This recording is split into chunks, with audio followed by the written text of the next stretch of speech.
is President Putin has relied on attrition since very early in the war.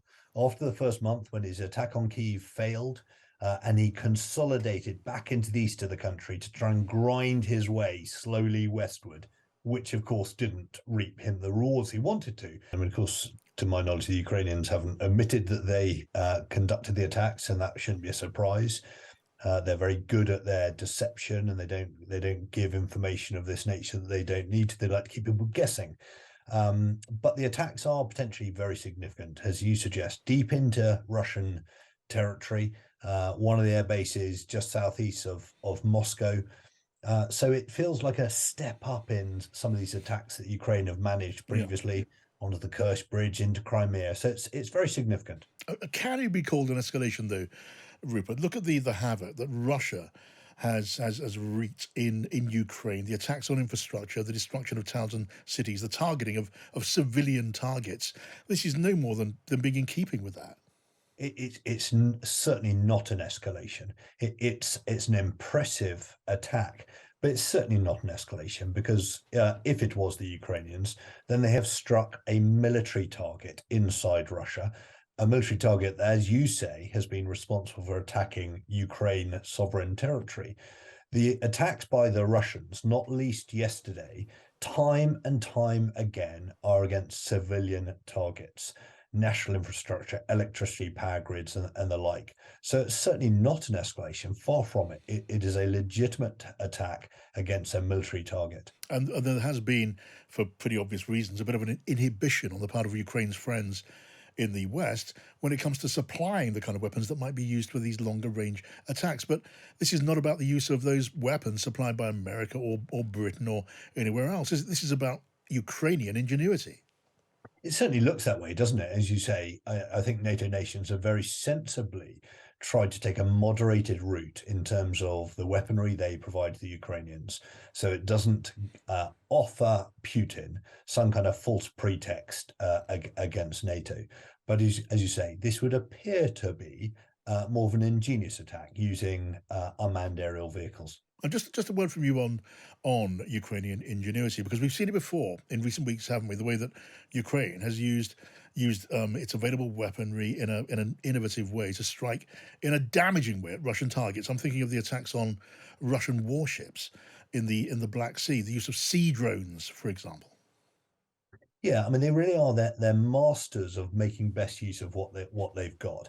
You know, they are putting the whole of their nation is at war, defending their homeland, and so they're bringing to bear. And there are historical parallels, not least our country during the Second World War, where when you bring the collective ingenuity and intellect of a nation to bear, it can be incredibly creative, and the Ukrainians are demonstrating that. And I would just also observe, you know, there's been quite a lot of talk about a winter pause, not least we've seen it from American analysts again, talking about we should expect a winter pause. I think the Ukrainians, well, firstly, I'll be quite surprised if that is the case. But secondly, Ukrainians have been rather quashing that by suggesting that they can continue fighting through the winter. Yeah. And of course, they've got momentum and they'll want to maintain it. Tell me what you think of the diplomacy surrounding the war. We've heard from Emmanuel Macron, who has made a statement, or maybe had to make a statement, that he's not in the business of seeking concessions from Ukraine. We've had the German leader, Chancellor Scholz, talking about in some way about a return to a peace order. These Western leaders clearly keen to get involved in somehow bringing about peace, but wary. They don't want to be seen to be trying to force Ukraine or urge Ukraine to give way. Yeah, I think far be it for me to counsel presidents across Europe, but I think people should be very circumspect in some of their statements at the moment, because Ukraine does have the momentum. Putin is not an honest arbiter. He's not an honest negotiator. And you know what the West has done very effectively is maintain a unified front, despite all the pressure on fuel prices and the like. They've maintained unity, and particularly the voice through NATO has been powerful and unified. Now, President Macron, all the way through, has made great play of the fact that he can talk to President Putin, and of course he is right that ultimately war tends to end with talking. My personal view is that those presidents should be quite cautious at the moment in terms of what they say, not least because President Putin, if he can find a crack between European and world leaders, he will exploit it. He'll clearly be looking for that. But as things stand, Rupert, is it your assumption that Putin is now in the business of just going into the winter and a period of weeks and months of pure attrition and just, I don't know, gambling on the hope that the Western resolve starts to melt and crack? Yeah, I mean, the reality is President Putin has relied on attrition since very early in the war. After the first month, when his attack on Kyiv failed, and he consolidated back into the east of the country to try and grind his way slowly westward, which of course didn't reap him the rewards he wanted to.